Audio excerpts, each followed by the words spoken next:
పత్రికా సోదరులందరికీ నమస్కారాలు. ఈరోజు ఆంధ్ర రాష్ట్రానికి రాజధాని నిర్మాణం శరవేగంతో సాగుతుంది. ఈ రాజధాని నిర్మాణం సాధ్యమైనంత త్వరలో పూర్తి చేయాలనే లక్ష్యంతో చంద్రబాబు నాయుడు గారు, అదే రకంగా మంత్రివర్గం ప్రత్యేక దృష్టి సారిస్తుంది. శరవేగంతో పనులు ప్రారంభించి అనతి కాలంలో ఒక నిశ్చయమైన తేదీల్లో పూర్తి చేయడానికి అన్ని రకాలుగా చర్యలు తీసుకోవటం జరుగుతుంది. ఈ రాజధాని నిర్మాణం ఈ రకంగా సాగుతుంటే మరి ఈ రాజధాని నిర్మాణం సాగుతుంటే ఈరోజు వైఎస్ఆర్సీపీ పార్టీ నాయకులు మరి ముఖ్యంగా జగన్మోహన్ రెడ్డి గారు అసత్యాలు, అదే రకంగా విద్వేషపు మాటలు మాట్లాడుతూ అబద్ధాలు ప్రచారం చేస్తున్నారు. ప్రజలందరూ ఒకసారి గమనించాలి. ఏదైతే ప్రతిపక్షం ఈనాడు ఉందో, ప్రజలు ఈ ప్రతిపక్షాన్ని కనీసం ప్రతిపక్ష స్థాయి కూడా లేకుండా 151 స్థానాలతో గెలిచిన పార్టీ మరి ఈనాడు 11 స్థానాలకే పరిమితమైందంటే ఎందుకు పరిమితమైందనేది ఒకసారి సింహాలోకనం చేసుకునే పరిస్థితిలో కూడా వైఎస్ఆర్సీపీ పార్టీ ఉన్నట్టు కనబట్టలేదు.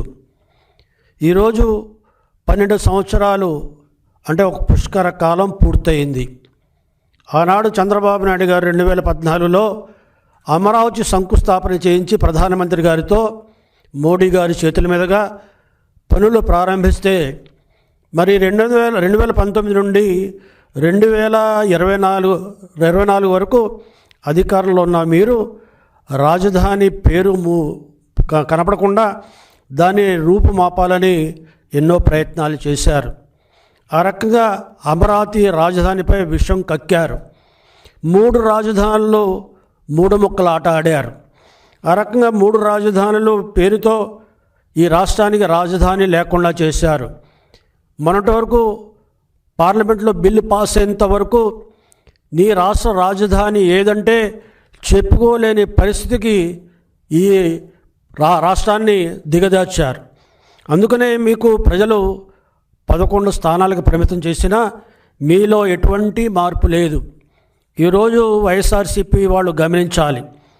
రాజధాని అదే రకంగా అభివృద్ధి వికేంద్రీకరణ ఈరోజు కూటమి ప్రభుత్వం యొక్క ధ్యేయం. ఈ రాజధానిని శరవేగంతో పూర్తి చేయడమే లక్ష్యం. ఈ రాజధాని కేవలం ఒక రాష్ట్రానికి రాజధాని కాదు, మరి యువతకు ఉద్యోగ అవకాశాలు మెండుగా ఇచ్చే రాజధాని, అదే రకంగా ప్రభుత్వ ఆదాయాన్ని పెంచే ఒక గ్రోత్ ఇంజన్ అనే విషయాన్ని ఈ సందర్భంగా మరి వైఎస్ఆర్సీపీ వాళ్ళు గమనించవలసిన అవసరం ఉంది. రాజధాని విషయంలో అనేక తప్పుడు ప్రచారాలు చేస్తున్నారు. రాజధాని మరి నిర్మాణానికి ఎక్కువ డబ్బులు ఖర్చు పెడుతున్నారంటున్నారు. అదే రకంగా పార్లమెంటు మరి ఏదైతే కొత్త భవనం నిర్మించారో దానికి 1200 కోట్ల రూపాయలు ఖర్చు అయితే ఈనాడు వైఎస్ జగన్మోహన్ రెడ్డి గారు 970 కోట్లు మాత్రమే ఖర్చు చేయని అంటున్నారు.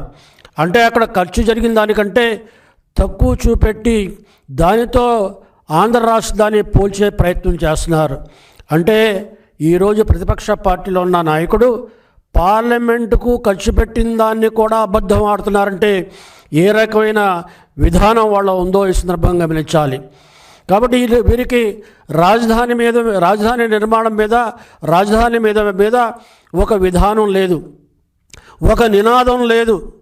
ఒకసారి మూడు రాజధానులు అంటారు, ఒకసారి ఏమో మావిగన్ అంటారు. ఆ రకంగా ఇప్పటికి కూడా రాజధాని గురించి ఒక పక్కా ప్రణాళిక అభిప్రాయం లేకుండా మాట్లాడుతున్న పార్టీ ఈనాడు రాజకీయాల్లో ఉండే అర్హత ఉందా అనే విషయాన్ని ప్రజలు గమనించవలసిన అవసరం ఉంది. రాజధానిలో నిర్మాణం జరుగుతుంటే దానికి 4,900 కోట్ల రూపాయల వ్యయంతో 70 లక్షల చదరపు గజాలు నిర్మాణం జరుగుతుంది. దానికి 6,980 రూపాయలు చదరపు అడుగుకి ఖర్చు పెడుతుంటే ఈనాడు వైఎస్ జగన్మోహన్ రెడ్డి గారు అసత్య ప్రచారాలు చేస్తూ చదరపు గజానికి 12,000 ఖర్చు అవుతుందని ఒకసారి, 14,000 ఖర్చు అవుతుందని మరోసారి ఈ రకంగా అబద్ధాలు మాట్లాడుతున్న విషయాన్ని ఈ సందర్భంగా ప్రజలు గమనించవలసిందిగా మనం చేస్తున్నాం.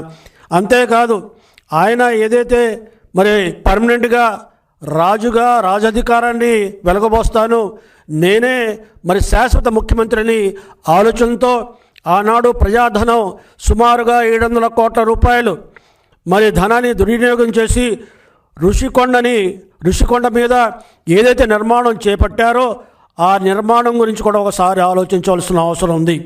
కేవలం 1,40,000 చదరపు అడుగులు నిర్మాణం కోసం మీరు చదరపు అడుగుకి 35,714 రూపాయలు మీరు ఖర్చు పెట్టారే.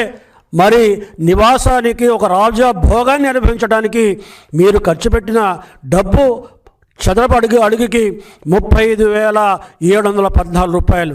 ఈనాడు ప్రజా రాజధాని కోసం మేము నిర్మించడానికి ఈ ప్రభుత్వం చిత్తశుద్ధితో ప్రయత్నం చేస్తూ దానికోసం 6,980 మరి 9,980 రూపాయలు చదరపు అడుగు ఖర్చు పెడుతుంటే మీకు దేనికి అభ్యంతరం అని ఈ సందర్భంగా మరి వారిని ప్రశ్నిస్తున్నాను.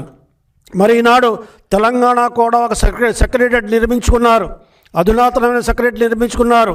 2021-22లో పూర్తి చేసుకున్నారు. వారు మరి సుమారుగా 10 లక్షల అడుగుల నిర్మాణం చేపట్టి సెక్రటరియట్ నిర్మించుకుంటే దానికి 6,500 రూపాయలు 6,500 రూపాయలు చదువు అడుగుకి ఖర్చు పెట్టిన విషయాన్ని కూడా ఈ సందర్భంగా గమనించాలి. కాబట్టి అక్కడ 2021-22లోనే ఒక సెక్రటరియట్ నిర్మించడానికి తెలంగాణ ప్రభుత్వం చదువు అడుగుకి 6,500 ఖర్చు పెడితే ఈనాడు ఆంధ్రప్రదేశ్లో నిర్మించడానికి 6,980 కోట్లు ఖర్చు పెడుతుంటే మీకు ఎందుకు అభ్యంతరం వస్తుంది? ఎందుకు మీరు ఈ రకంగా ప్రజల్లో దుష్ప్రచారం చేస్తున్నారు అనే విషయాన్ని ఈ సందర్భంగా గమనించాలి. ఈనాడు జరుగుతున్న ఖర్చు ఒకటి, ఆయన చెబుతున్న విధానం ఒకటి, ఆ రకంగా ప్రజల్లో లేనిపోని అనుమానాలను సృష్టించి ఆ రకంగా అమరావతిని ప్రజల్లో మరి వేరే అభిప్రాయం కలిగించే రకంగా ఈనాడు ప్రయత్నం చేస్తున్నారు. అమరావతి రాజధాని కేవలం ఓ ప్రజా రాజధాని, కేవలం ఒక ప్రాంతం కోసం కాదు. ఇది రాష్ట్రంలో ఉన్న 175 నియోజకవర్గాల అభివృద్ధికి కేంద్ర బిందువు అవబోతుంది. అదే రకంగా 13,000 పంచాయతీలు, 120 మున్సిపాలిటీల అభివృద్ధికి కూడా ఇది నాంది పలకబోతుందనే విషయాన్ని కూడా ఈనాడు వైఎస్ఆర్సీపీ వాళ్ళు గమనిస్తే బాగుంటుందనే ఈ సందర్భంగా మనం చేస్తున్నాం. ఈ రాజధాని ఒక వర్గాన్ని కాదు, ఒక కులాన్ని కాదు, దళితులు బహుజనాలు ఎంతోమంది ఈనాడు ఈ రాజధాని ద్వారా అభివృద్ధి చెందుతారు. వాళ్ళ రాజధాని దళితుల బహుజనుల రాజధానియే ఈనాడు అమరావతి రాజధాని అనే విషయాన్ని ఈ సందర్భంగా గమనించాలి. అమరావతి రాజధానికి ప్రజాధనం, రాష్ట్ర ప్రభుత్వ ఆదాయాన్ని ఖర్చు పెడుతున్నారు, రాష్ట్ర ప్రభుత్వ నిధులను ఖర్చు పెడుతున్నారు అని దుష్ప్రచారం చేస్తున్నారు. ఈనాడు రైతులు ఇచ్చిన భూముల విలువ ఏదైతే ఈనాడు మరి భూముల రిజర్వ్ ఉందో దాని విలువ 3 లక్షల కోట్ల రూపాయలు.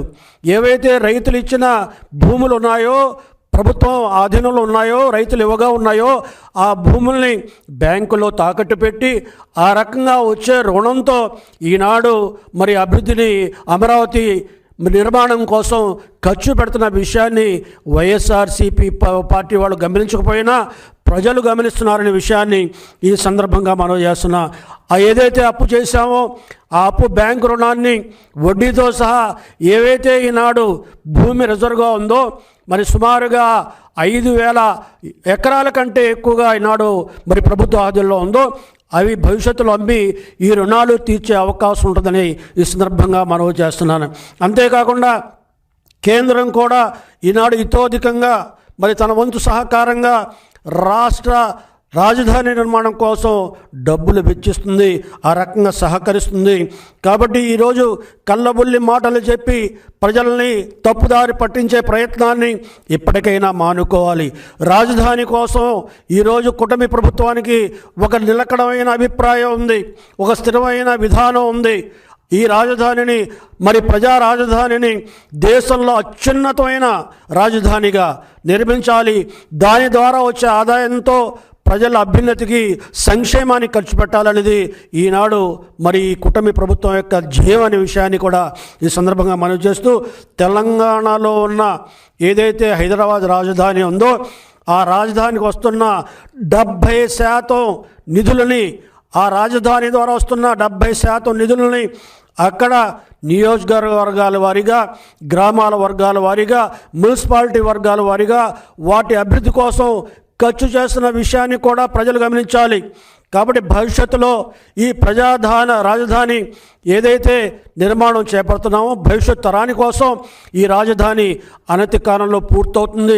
సాధ్యమైనంత వరకు 2028 నాటికి సాధ్యమైనంతకు ప్రభుత్వ భవనాలన్నీ కూడా పూర్తవుతాయి. ఆ రకంగా అనేక సంస్థలు, అనేక విద్యా సంస్థలు, అనేక వాణిజ్య సంస్థలు, అనేక మంది ఇక్కడ పెట్టుబడులు పెట్టడానికి సుముఖంగా ఉన్నారు, ముందుకు వస్తున్నారు. కొందరికి భూములు కేటాయించాం. ఆ రకంగా ఈ రాజధాని త్వరితగతిన ఆదాయం పెంచుకుంటూ రాజధాని నిర్మాణం చురుగ్గా సాగుతూ రేపు భవిష్యత్తులో ఏ రకంగా అయితే హైదరాబాదు తెలంగాణ రాజధాని ద్వారా రాష్ట్రం అభివృద్ధి చెందుతుందో అదే రకంగా అమరావతి రాజధాని ద్వారా భవిష్యత్తులో కూడా ఈనాడు ఆంధ్ర రాష్ట్రంలో ఉన్న మారుమూల ప్రాంతాలు, పంచాయతీలు, మున్సిపాలిటీలు కూడా అభివృద్ధి ఫలాలు వాళ్ళకు కూడా అందుతాయనే విషయాన్ని ఈ సందర్భంగా మనం చేస్తూ, ఏదైతే విషం కక్కే ప్రయత్నం మానండి, రాజధాని విషయంలో నిలకడలేని విధానాన్ని స్వస్తి పలకండి. ఇప్పటికైనా అమరావతిని అభివృద్ధి పందాలో నడుపుతున్న కూటమి ప్రభుత్వానికి చేతనైతే సహకారం చేయండి తప్ప ఈ రకమైన తప్పుడు నినాదాలతో, ఈ రకమైన అసత్య ప్రచారాలతో ప్రజల్ని తప్పుదార పట్టించే ప్రయత్నం చేయొద్దని ఈ సందర్భంగా వైఎస్ఆర్సీపీ నాయకులకి, వాళ్ళ పార్టీ అధినేత జగన్మోహన్ రెడ్డి గారికి విజ్ఞప్తి చేస్తున్నాను, మనవి చేస్తున్నాను. జై తెలుగుదేశం.